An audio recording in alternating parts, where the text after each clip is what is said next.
سجدہ کرنے کے 4 فائدے میں نے بتا دیے. اب 5واں فائدہ یہ ہے کہ سجدہ کرنے سے ہمارے پاپ جھڑ جاتے ہیں، پاپ سماپت ہو جاتے ہیں. جیسا کہ رسول صلی اللہ علیہ وسلم نے بیان فرمایا، ان العبد اذا قام يصلي اوتی بذنوبه فاوذیت على رأسه او عاتقه فكلما ركع او سجد تساقطت عنه.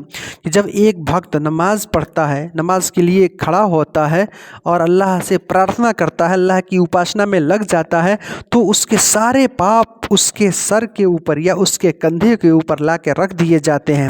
پھر جب وہ رکوع کرتا ہے یا سجدہ کرتا ہے تو اس کے پاپ جو ہے جھڑ جاتے ہیں، گر جاتے ہیں، اس کے سر سے یا اس کے کندھے سے اس کے پاپ جو ہے سماپت ہو جاتے ہیں.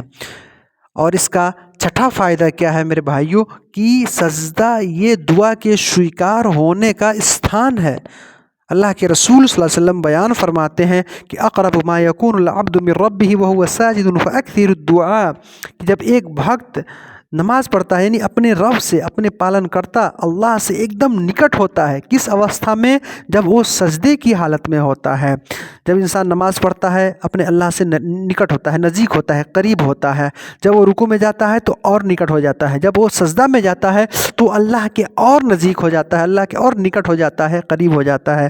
اسی وجہ سے کہا گیا فَأَكْثِرُوا الدُّعَاء، سجدے میں خوب زیادہ سے زیادہ اللہ سے دعا کرو، کیونکہ یہ دعا کے سویکار ہونے کا استھان ہے، سمے ہے.